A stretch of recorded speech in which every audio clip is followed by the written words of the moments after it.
Can you really turn a sheet of plywood into a piece of furniture and then actually turn it around and sell it for a profit? In today's video, I'm going to endure the Vegas heat for you guys because I love you. And I'm gonna build a side table from a single sheet of plywood. And at the end, we'll check what pieces like this are selling for online. So we can answer the question, is plywood furniture a moneymaker or is it just too expensive to bother with? And you're gonna wanna stick around because the answer might surprise you. And as a bonus, I'll show you guys some unique woodworking builds that are strangely making money right now. And you could build them for almost nothing. Now let's get to building. What if I would've just moonwalked out of here? Dang, that would've been so cool. Stupid fat body. So I got this weird empty space in my bathroom right next to my shower, and my wife wants me to build something to fill it in. Oh, sorry, I left my underwear out. This one light to light up the whole bathroom. So the first thing you need to do when you're working with sheet goods is break them down into usable pieces. And I don't know if you've seen any of my other videos before where I've broken down sheet goods, but I always have to do this routine where I get out these sawhorses and set them all up. Now, I don't want to sound like a complainer, but it was a pain in the tuchus. Well, as they say in my beginner wrestling class for the elderly, don't pull your hip out doing something stupid. So I went out and I got this, the Bora Centipede. See how quick that was to set up? I bought it with my own money. It was finally on sale. I think the prices come down because they've come out with some knockoff versions of it. But I got it on sale at 4th of July. And if you're like me, you're awesome. But nobody wants to work with you because you're very flatulous. And not everybody enjoys the aroma of stale broccoli and hard-boiled eggs. I say all that to say, be careful. Don't hurt yourself. Take it easy. Take your time. Even if you're young, don't mess up your back. You only get one. And by the time you get to my age, it'll hurt all the time. See my karate training equipment that kept getting in the way? I'm practicing to be in the UFC one day. And no, I'm not trying to intimidate anybody with my moves. Another thing I was lucky enough to upgrade was my cutting method. I've tried several different brands of these rip guides where you attach your skill saw to it, but I've come to the conclusion I'm just not smart enough to use them because no matter how hard I try, I always curve the ends. Well, thanks to Lowe's and their help for Slow Chubby Amateur Woodworkers project, I was able to get me a real grown-up woodworker's track saw. I don't know if you'll be able to see that on camera, but it's pretty square all the way down. No waves like I used to get with the little cross-cut jig things that they sell. I'd say this is a winner. The track saw really makes cutting down plywood foolproof. All you gotta do is make a line, then put your track on the line, and then run the track saw down the track. It can't be any simpler. With that said, I made a mistake on my first cut. I wanted my board to be 12 inches wide. Then I put my track right on that 12-inch line, plunged the saw in, and proceeded to cut. But when I measured my board, I just happened to be a blade's width shy of 12 inches. I wonder what I did wrong. Ba-durr! Not a big deal. I just went to the other side of the table so that when I'm cutting outside of the line instead of inside of the line, if that makes sense. So here's a cut list for the project that I made. You can either pause the screen or do a screenshot. Now, using the track saw, I ended up cutting down the plywood into 4 1-foot wide strips. Then I took those strips and I cut them down the length on my miter saw. Now I'm going to use my table saw and my miter sled to cut a 3/4 inch dado into the 2 side panels. And I want that dado to be 3/8 of an inch deep. Now it'll be easier to see if I wrap the lines around the sides of the panels too. And the dado is going to start 18 inches from the bottom of the side panel. And then, as you probably could have guessed, I just made several passes until I cleared out enough material. Now, my wife has a special talent of calling me when I'm in the middle of something. But if I don't answer the phone, well, you guys know what happens if you don't answer the phone for your wife. Hello? I'm on my way. All right. Hello? Hello? I love you. I love you too. Hello? Okay, bye. Bye. There was a few lines I got left behind that I missed with the blade, and I just used my Blue Light Special chisel to clear all the extra material out.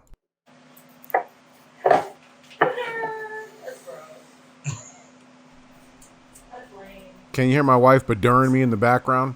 I don't care what she says. I think it was a great fit. Look at that. Now I got to cut a groove into the top and bottom and the 2 side boards. and that's to fit the back panel into.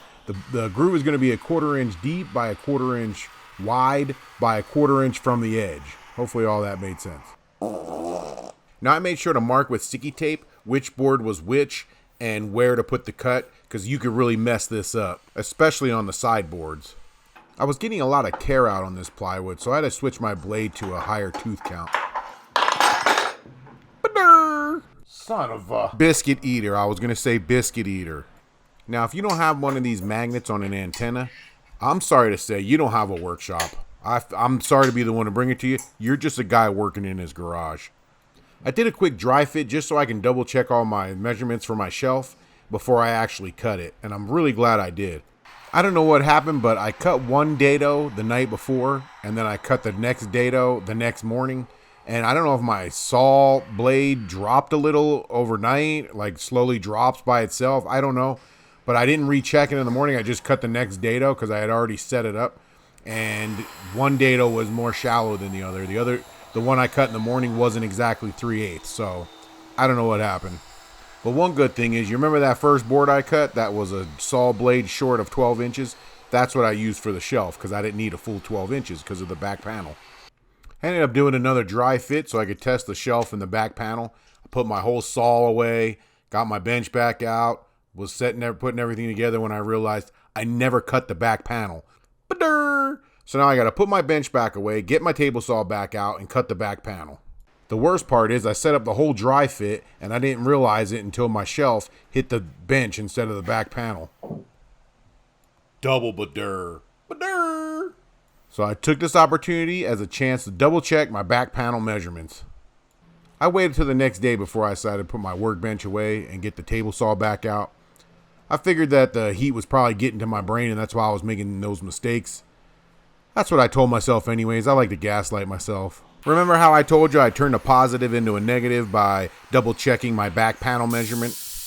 Yeah, I still cut it wrong. Now I was supposed to cut my back panel 26 7/16. But because I write like a kindergartner, I couldn't make out what that was, and I did it 7/8.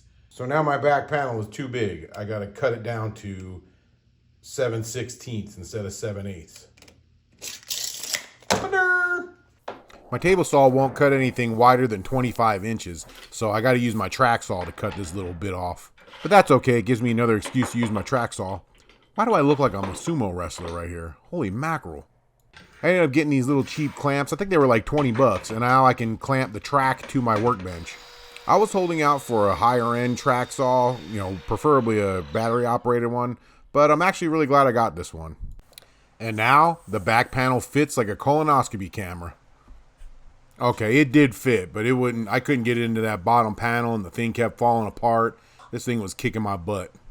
But I didn't want to bore you with all that, so I eventually just pushed my T-square into the bottom and then twisted it and pushed on the board, and it popped right in.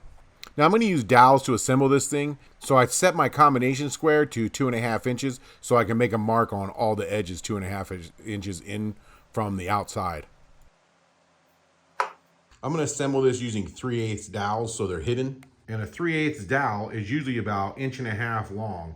And if you divide that in half, that's about 3/4 inch in each side. The problem is the plywood I'm using is less than 3/4 inch thick. So I normally, when I have a top like this I'm going into, I go in 1/2 inch on the one side and then 1 inch on the other, just to make it easy. And only going in 1/2 inch also gives you space if you're using a brad tip drill bit. Now my dowel jig is about 1 1/8 inch thick. I don't know why they did that. I wish they would have stuck to 1 inch, but you see that? It's about 1 1/8 inch thick. So when setting up my stop collar, I measure from this part of the drill bit, not the brad tip bit. I go from this part.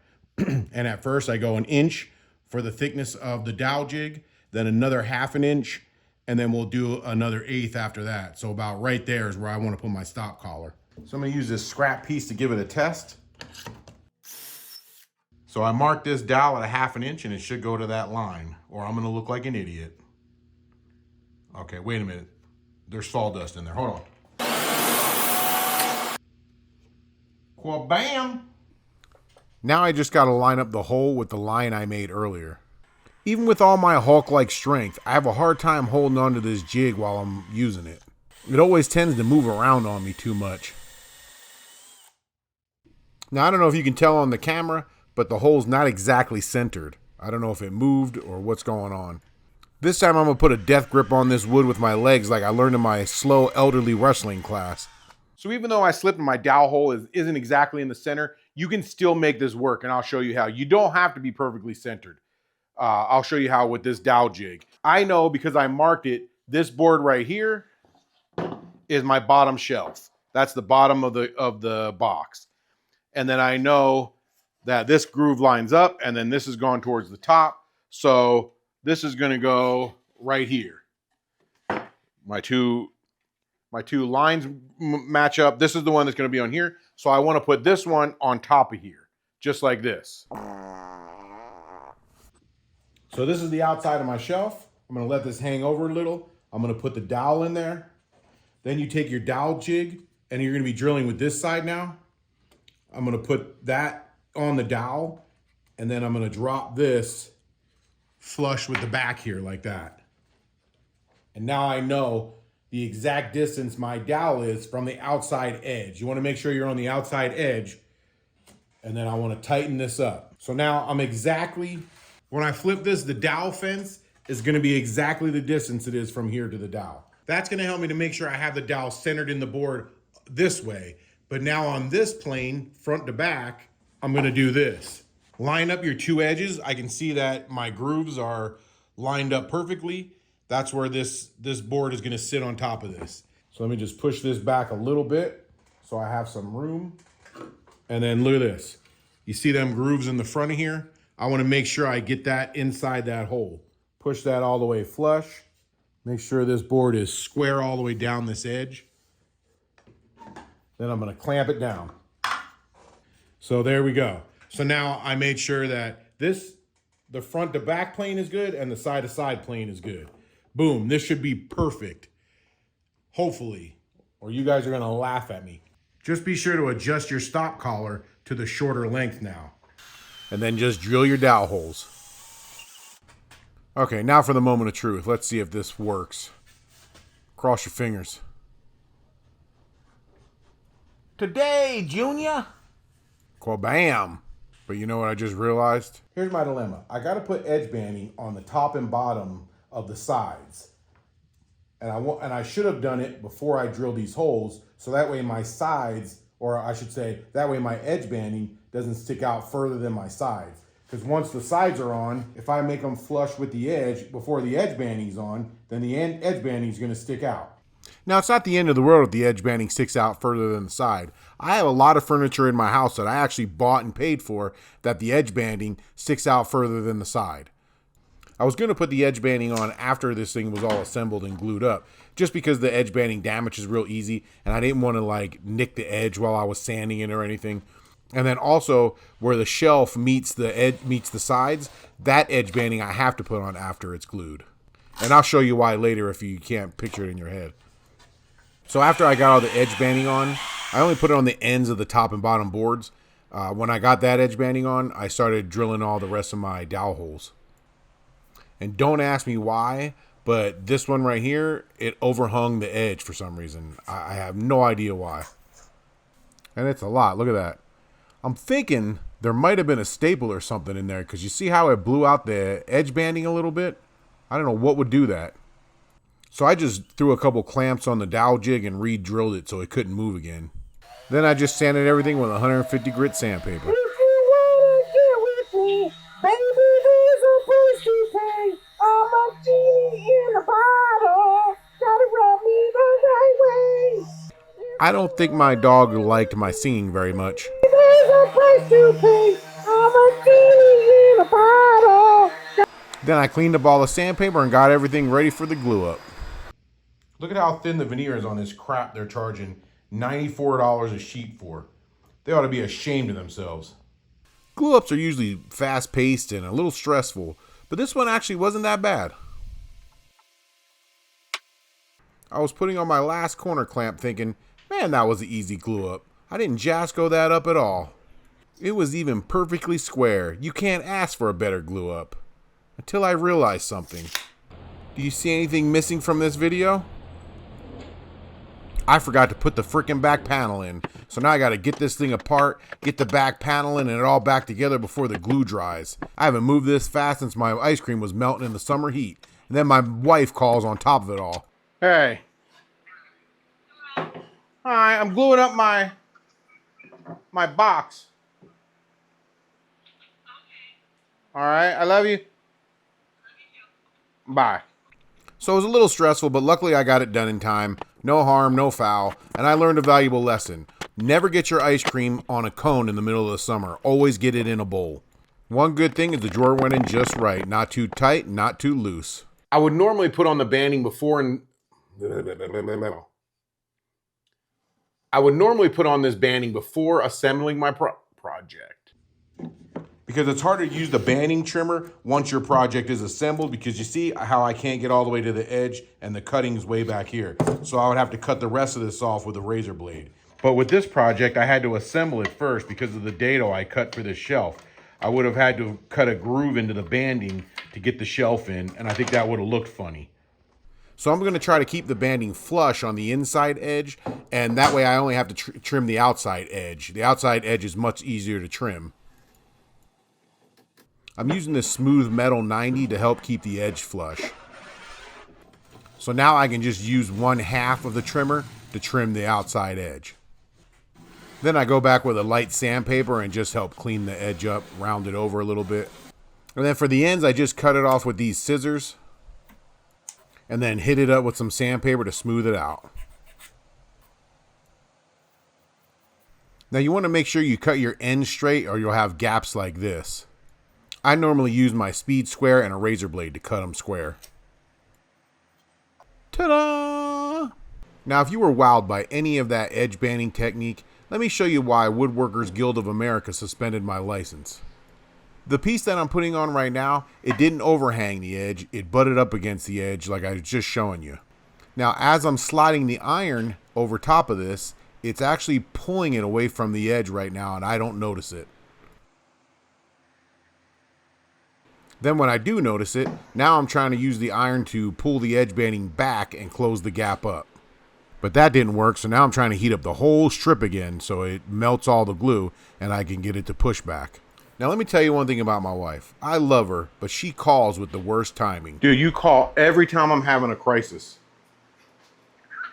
What's your crisis? I have a gap in my, huh? No, not my teeth. I have a gap in my glue strip.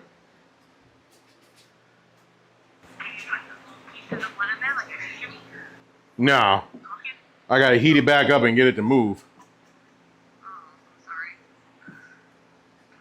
Blow your hot air on there. Yeah. See, I make you laugh when you're pissed off. No, I'm trying to like hurry up and move this. Alright, I love you. I love you too. All right. Bye. Now it was too hot to move with my hand, so I was trying to find rubber objects I could use to rub against here, but everything I'm rubbing on it is leaving black marks on it. This is the look of a slow man pre-meltdown, thinking, should I have ever gotten into woodworking? Is it too late to return all these tools? Well, with a little tenacity and the body weight of a buffalo, I was able to get the edge banding to slide back into place. Then I used my speed square to cut the end flush. Other than all the rubber scuff marks all over this edge banding, it actually worked out. I got this roll of edge banding on Amazon, and every about 20 inches I have these splices in there. I don't know if that's normal for edge banding. Let me know in the comments if anybody's bought edge banding. Like, how often should I have a splice in mine? Because I can't put a full piece on here without having a splice in it because my pieces are 26 inches. Just in case you're wondering, the edge banding after I removed the iron was hitting up to 230 degrees in some areas. And the iron itself was hitting about 335 degrees. So if you wanted to make a grilled cheese or a Pop-Tart or a little snack while you're working, there you go. The only other snafu I had was this drawer edge because it being in between, I didn't have an outside edge. So I had to use this cutter and I could only go so close to the edge. And I ended up having to use a razor blade to cut off the excess. Which is fine, but you run the risk of doing this. I sliced into that paper thin veneer. This is what they're charging you $90 for. Not a big deal because mine stayed intact. I just put a little bit of wood glue in there and then put a piece of wood on it and a clamp. I put a piece of parchment paper in between the wood and the clamp so it wouldn't glue the wood to the shelf. That would have been something else. You guys would have really laughed at me.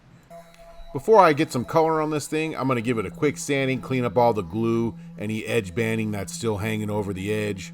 Also, whenever I use these Harbor Freight clamps, they always leave these strange little oil marks all over my project. They sand off, but it's kind of a pain in the butt. So I wanted you guys to get a look at this thing before I put the legs and the color on it, just so you can see how it looks. I mean, you could stop here. This, if you were to build this, this is a great practice for building a cabinet.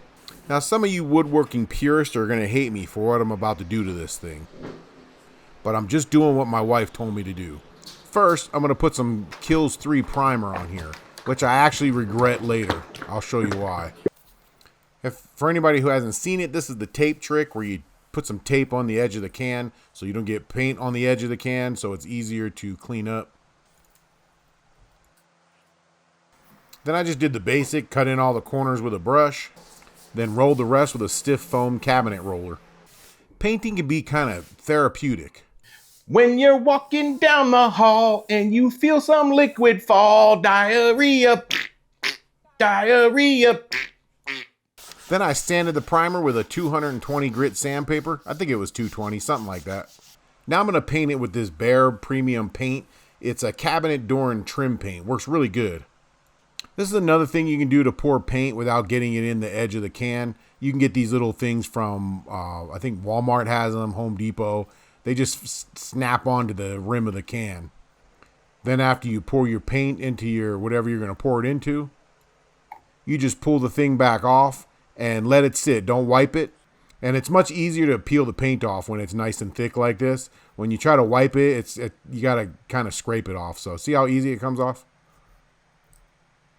Now, I used to buy the cheap paint at Walmart all the time, and I learned my lesson because it doesn't last as long as this paint, and it's not as good a quality. This paint just covers better, and I'm not sponsored by them. This is just a personal preference. I like the Behr. I like to spend a little bit more money on the paint than I used to. When you're standing on a ladder and you feel something splatter, diarrhea, diarrhea. Now, you don't have to put legs on yours at all, or you can just put on some wooden legs if you want. My wife wanted these metal legs on hers, so that's what I'm doing. Now, for my back legs, I'm setting them flush with the back of the unit, but on the side, I'm putting them in 3/4 of an inch from the edge. Now, for the front legs, I put those in 3/4 of an inch from the side and 3/4 of an inch from the front. I pre-drilled all my holes with a self-centering hinge drill bit. Okay, so my project is pretty much done, but before I show you the big reveal, I wanted to show you the build cost. Now, here's what it would have cost me to build this if I bought everything. Now, I had the primer and the edge banding, so all I had to buy was the plywood and the paint. But even if at that, over $100 is just way too much for this. Now, you can head over to Facebook Marketplace, and you could do a search for accent cabinets, and you see, like, there's some 125. There's a couple of them over $100, but for the majority of them, except for a couple people that are really reaching, really dreamers, they are less than $50. 50, 60 is about average is what you're going to get for. And these all have doors on them. The one I made doesn't even have a door on it. I could probably get 2 of mine out of 1 sheet of plywood. So, but if you add doors to it or anything like that, you're not going to get that out of 1 sheet of plywood. Now, if you want to see what these are actually selling for and not just listing for, you can come over here and switch from availability to sold. And this will show you what these pieces sold for. And there's only a few of them that sold for over $100. And most of those are more unique pieces. Like this one right here, you see is $140 they got for it. But it says it's made out of walnut. It's probably maybe a walnut veneer, but that's a lot more than my birch plywood would cost. But this is just a really great way to come on and see what's selling, what price people are getting for stuff. Is it worth making? Another great place to look is Etsy. Now, I just put in custom furniture in the top, and then I went to the best sellers. So now this is the best-selling furniture on Etsy right now. So this gives you some really good ideas. And then you see this piece right here. That's the one I already did in another video. This little end table that hangs on the wall. It's gone for $174. It's a best seller. You come down here, look, $200 for this little piece of wood, couple pieces of wood screwed together that sit on your couch. So this is just a really good idea. What's selling? What prices are they getting for it? But another thing you have to keep in mind with Etsy is there's a shipping fee involved. Either you're going to pay it or you're going to put it onto the seller to pay. And one thing that really helps with this kind of stuff is look at this. Let me go back up. Look at this puzzle table. Did you see any puzzle tables on the Facebook Marketplace? And look at what they're getting for it. Unique pieces are what you want to look for. Like this is one thing that I specifically wanted to show you. Look at this. It says it's $36, but it's a bestseller. You see what it is? It's just a piece of wood that goes on top of a dog cage. Now it says it's only selling for $36, but look at it. That's all it is a piece of wood on top of a dog cage. So they're selling this piece of wood. Now there's 20 views in the last 24 hours. This is a bestseller. Now it says they're only selling it for $36, but that's only for an 18 by 12 piece of wood. But if you look down here, they're selling one for 48 inches by 30 inches for $180. That's a pretty good markup. Now, if you come back over to my price list, there's ways you could reduce this. Like if you were doing this for a living or even as a hobby on the side, you might have edge banding already. You might have primer. You might even have paint. You can even do a primer paint combo. But the big price is that plywood. Now, I have made furniture from that less quality plywood, just one step below at the big box store anyways. And you could see the grain through the paint. So that's what you have to deal with. I kind of like the look, so it didn't bother me for this piece, but it is a reality that you're going to have to deal with. So before I put this accent table in its place, I wanted to hang a light on the wall because it's so dark in my bathroom. And this was actually the hardest, most frustrating part of the build, and not the light right here, but what I do next. Now I'm just hanging a picture on the wall, and I wasn't even going to film it because it's pretty easy. And my big silverback gorilla body blocks most of it anyways. So I was just going to leave it out and then just show it up there. But this thing was so frustrating to hang. It's probably the most frustrating picture I've ever hung in my life. This was harder than most of the woodworking projects I do on my channel every day.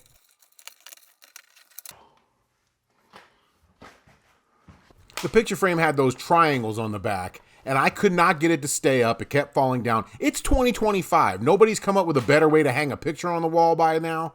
And look at how far they were in from the sides. They were almost 4 inches in from the side. I couldn't even hold them while I was putting my finger back there. This went on for about 15 minutes. And then I finally got some tape and put some tape on there to keep them from falling down and also allowed them to stick out from the back of it. But it was still like opposing magnets trying to get these to stick on the hooks. I finally had enough and I switched to bigger hooks, and that actually did the trick. And it's a good thing because I was ready to Hulk smash this thing into next week. Well, bam, what do you guys think? I feel like woodworking is like giving birth. All that pain and aggravation, and then, bam, here's your bundle of joy. Am I right, ladies? Let me know in the comments. So here it is with the light on. I got this light on Amazon. I'll leave a link to it in the description if anybody wants one. Okay, so here it is with just that light on, but it is daytime and I got sunlight coming through the window. But what's cool about the light is you can dim it. My wife will only shower with me if the light's really dim for some reason. I guess that's just her thing.